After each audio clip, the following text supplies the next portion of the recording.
Hi, my name is Laura Clark. I'm an entrepreneur-in-residence for Georgetown. Today, I'm very happy to be able to share a concept that has meant a lot to me.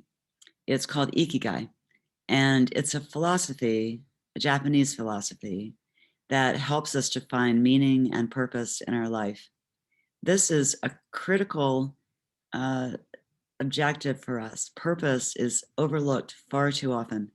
And yet research has shown that people who have real purpose and meaning in their lives will live longer, be healthier, suffer less from things like depression, anxiety, and stress. So it's a worthwhile idea to consider. It's a worthwhile subject to delve into. Now, Ikigai addresses a lot of aspects of life, as you can imagine, including things like wellness, gratitude, the speed of life. But for today, and just to make it a little bit easier to take in over the course of just the little amount of time that we have, I'm going to talk about Ikigai as it relates to entrepreneurship and business. You may or may not find your Ikigai in what you do, but it makes a lot of sense to try because it's our jobs typically are what we spend the lion's share of our time doing in our lifetimes. And so to be able to combine our purpose with our work is something that is a gift. And it's something that you can achieve, but you have to be intentional in your choices and you have to be proactive. And this is a foundation to help you get there. So with that said, let me start sharing my screen. Okay, Ikigai. Iki is roughly translated life. Gai is roughly translated reason. So it's a reason for living. The French, it's raison d'etre, although the French version is a little different. And I guess for us, it's just as simple as purpose, meaning, why are you getting up in the morning? 85% of people across the world report being either disengaged or actively disengaged with their work. They're getting up in the morning and putting their feet on the ground and not thinking, I can't wait to go do X terrific thing today. They're getting up and thinking, how many hours until lunch? How many days until the weekend? How many months until vacation? This is not a good way to spend life. And you don't need to spend it that way. But you do need to do a little bit of work in order to get to a place where you're part of the 15% who aren't saying they're unhappy. So Ikigai gives us a foundation that looks very simple at first glance. It's actually not. You need to do a lot of digging and soul searching in order to answer these questions properly so that you get the most value from those responses and so that you're able to determine what really will result in meaning for you. But let's start with these simple looking questions. What do you love? Now, when I talk about love in this case, I'm not talking about something you enjoy doing. I'm not talking about the way that we talk about love often, which is, oh, I love that. I love to do that. I loved that movie. This is a different kind of love. This is passion. This is bliss. This is flow. Flow is a mental state where when you're in it, you're so engrossed that you might forget to eat. You might forget what time it is. You might be so looking forward to what it is that you're going to do the next day that you can't even sleep the night before. This is a love that drives you, that makes you feel like you are whole. The next question is, what does the world need? Now that question's too big to try to answer completely. The world needs too much. But what you can do is figure out what in this world do you think needs changing the most? And what could you do to help affect even a fraction of what needs to be done to create that change? What can you be paid for? Being paid is important. As you move along in life, you typically are going to find that things get more and more expensive. As you move along in business, you will find that things get more and more expensive. And if you want to grow internally, if you want to grow professionally, you're probably going to have a pretty good financial foundation. So if what you love is not something you can be paid for, then you probably need to examine what you love a little closer and see if there's a component of that that could create some kind of monetization. What are you good at? This is important because if you're not good at something, then you're probably not going to be able to be very effective at it. And you don't have to be a superstar. Sometimes you just need to know enough to be good at surrounding yourself with the right people. We'll talk a little bit about that later. But I just wanted to emphasize that when you're asking what you're good at, be honest. I am absolutely terrible at painting, terrible, but I love it. I love to paint. So I'm a hobby artist. I'm going to do it once in a while when I have the time because it's something I find relaxing. But it's not something that I'm going to hang my hat on as a way to live my life, a way to focus, a way to become fulfilled. When you take these questions and you start to intersect them, this very interesting pattern emerges. You can see that there are these 4 different aspects of life, all of which have a lot of merit, but which on their own aren't going to make you feel full.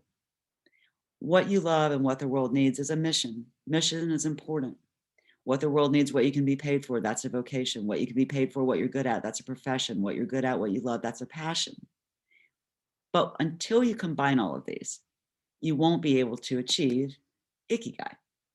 But once you do combine them all, you start to unlock the ability to be able to choose your destiny.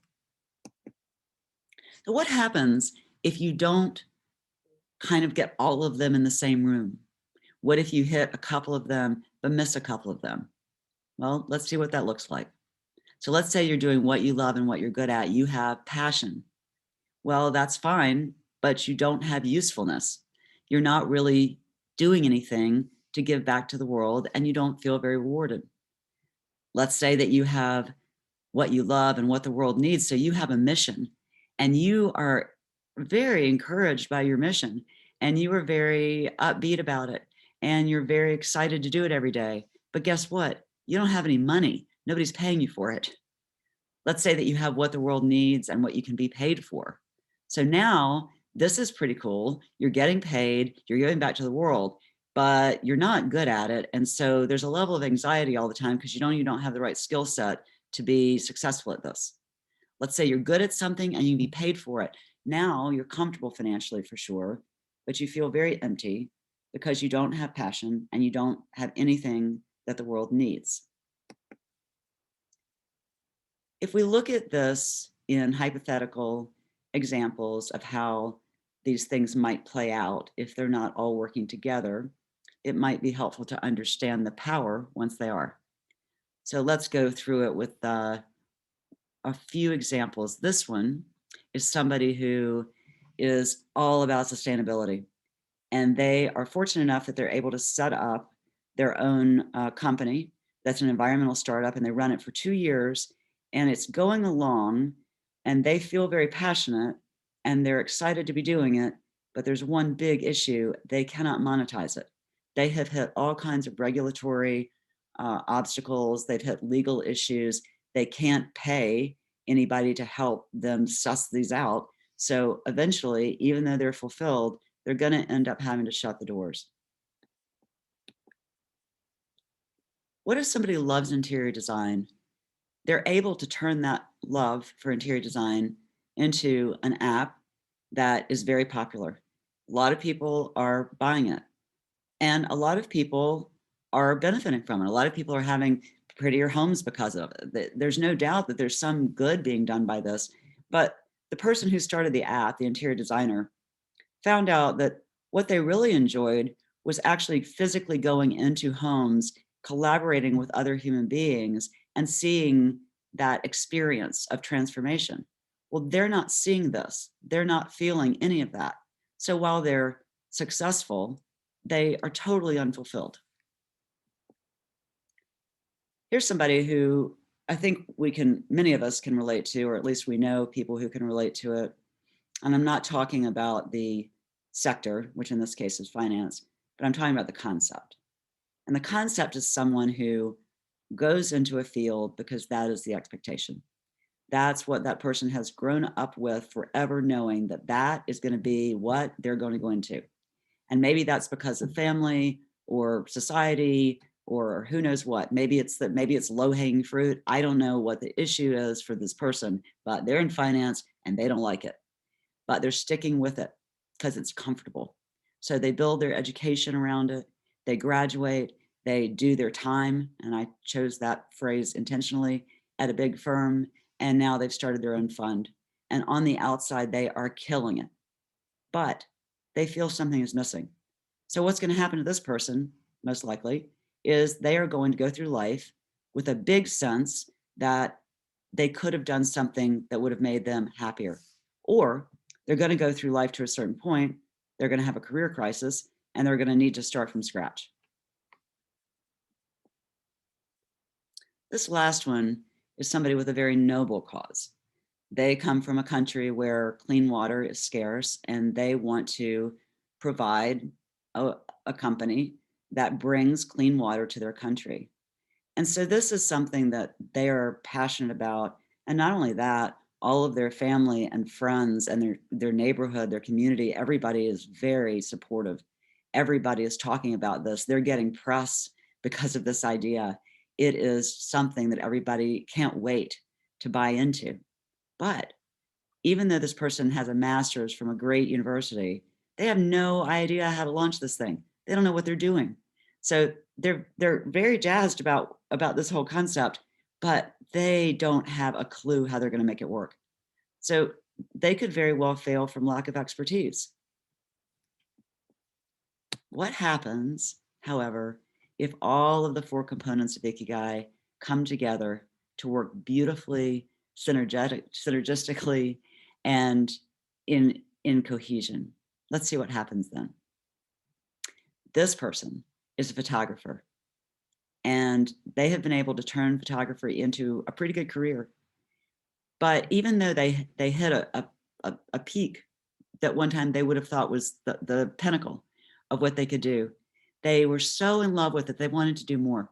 So they created a platform for photographers, a community.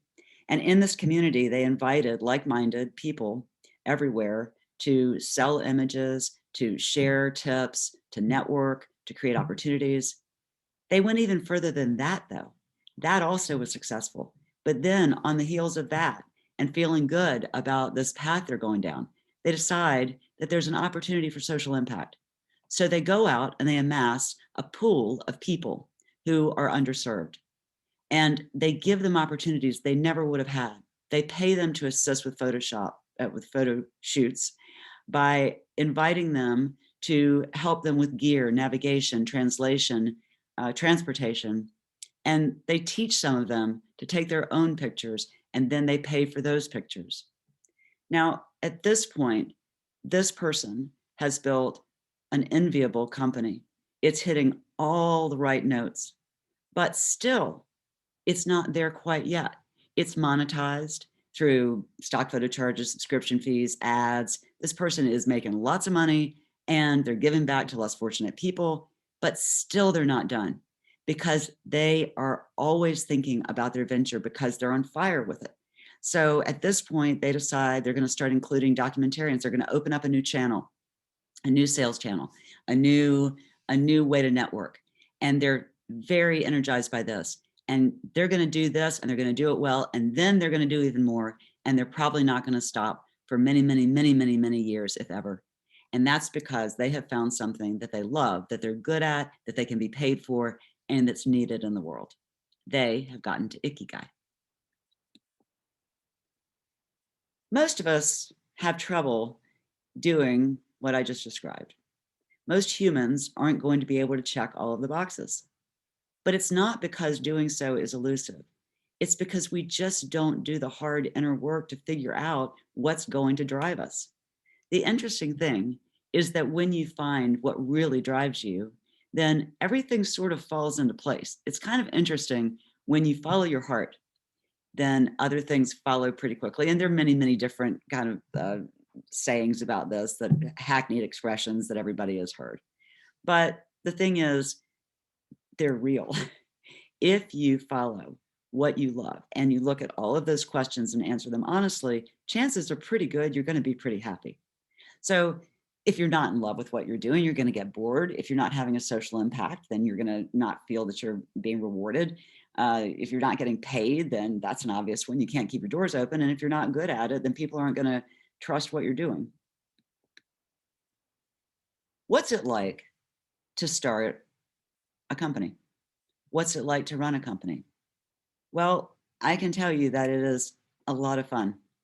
And it is probably the thing that has given me more reward than anything I've ever done in my life. And I always plan to stay in the entrepreneurship area. That said, a caveat: it is fraught with some very unpleasant realities. And it's just the way it is. Most things in life have their pros and cons, and entrepreneurship is definitely one of them. In entrepreneurship, you are going to hit most of what you see on the screen at least once and probably multiple times throughout the lifespan of each venture.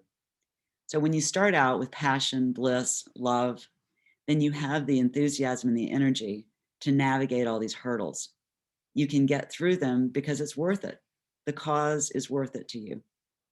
But what happens if you start out with that yellow circle being full of apathy and indifference?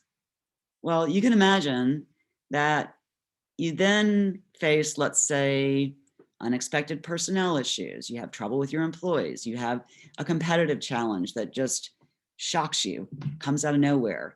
You have a legal problem. Somebody sues you. Who knows? It's all of these things that are ultimately going to happen in some form. And so you're not going to get to blue without feeling exhausted, maybe a little resentful, and probably kind of bitter. So you have to start on this tough path of entrepreneurship from a position of strength.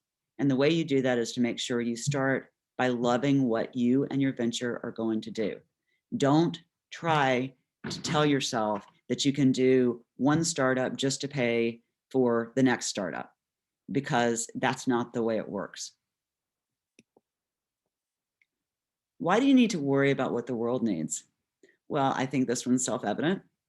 We should, as responsible people, have a goal that we want to leave the future in better shape than the present. And we should be willing to see the value of lifting people up and inspiring people and creating opportunities and creating wealth. These are all the things that make what you do worthwhile. And so if you can do any number of things, choose the one that gives back at least somewhat to the world.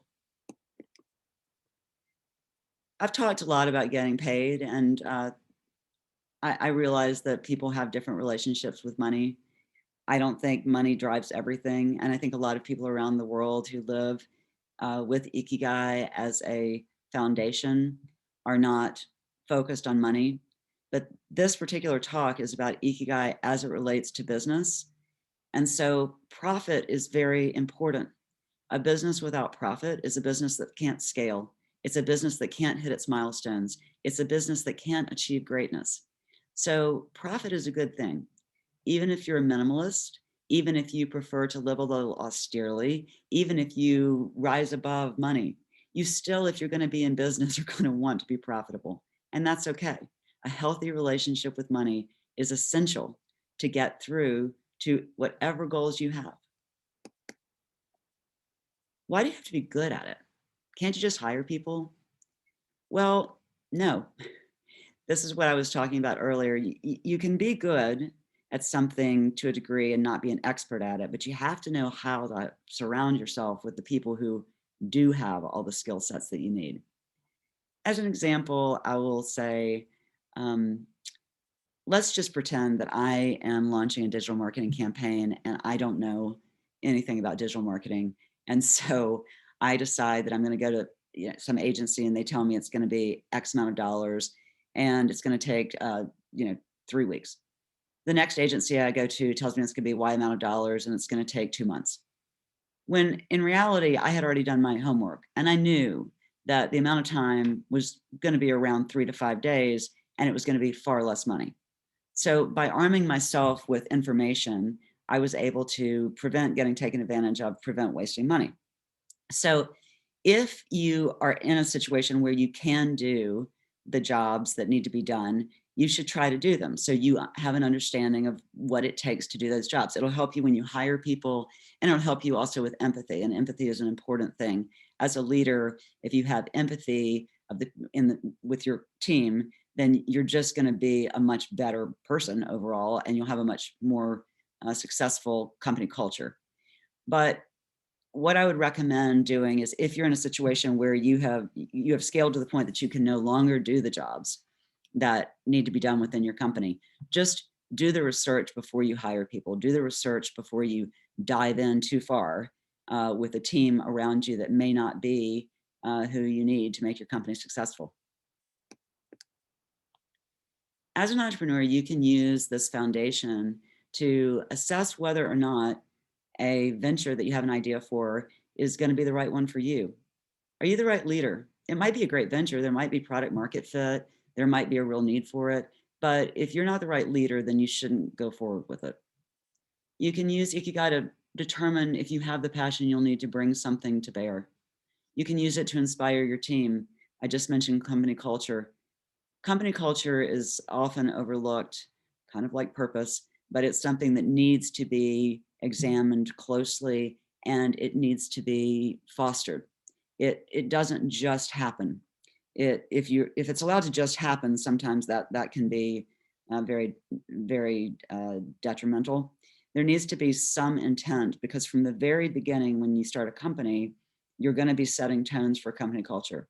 If you go into your company with Ikigai as a framework, and then you share it with your teams and in one form or another. And so in essence, you're talking about seeing them as people who need purpose, who need meaning. They will appreciate that. That will begin to permeate part of the culture. And instead of just being an individual goal of yours, it will become a corporate ethos. So I highly recommend paying a lot of attention to culture, just as much attention to that as you do with your business model or anything else. And then ultimately, you'll be able to create a business that makes money, makes a difference, and makes you happy, all of which are incredibly important. So in the beginning, I touched on the fact that Ikigai is a larger philosophy that extends beyond just business. And I would encourage you to maybe go and find out a little bit more about it. To that end, I have a couple of recommendations for you. I'll digress for just a minute and talk about blue zones. Blue zones are areas, just a handful of areas around the world, where people live to be very much older than the traditional lifespans for men and women. They are frequently more than 100 years old and still productive. These people follow a lifestyle that is usually in line with Ikigai, and most especially in Okinawa, Ikigai is embraced as a traditional way of life. And there is no word for retire. And I think that is just amazing, because the word retire is unnecessary in their culture, because work and purpose are so integrated that they're inseparable. If you really think about that, that sums up everything we've been talking about during this presentation. Work and purpose are so integrated that they are inseparable. What a powerful way to live your life. Dan Buettner wrote about blue zones in a very famous book a long time ago, and he did a TED Talk, which is now a classic. And it's a very valuable talk to listen to. I recommend it highly. At about the 10-minute mark, he talks about Ikigai, but overall, the entire talk is worth listening to. And then there's the book called Ikigai by Hector Garcia and Francis Morales. And it's just a little book. It doesn't take a long time to get through it, but it's packed with really great advice. And it's advice that's applicable not just, of course, to business, but also to other areas of your life.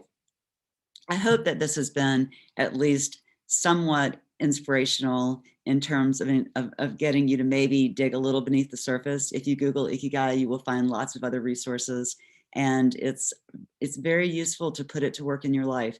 I have found it to be a tool that has helped me to get on a path that feels much more comfortable. And I think I feel reminded every single day to check on whether or not I'm answering those questions in what I'm doing with my life. So thank you so much for listening, and I wish you the best of luck in building a very purposeful future. Thank you.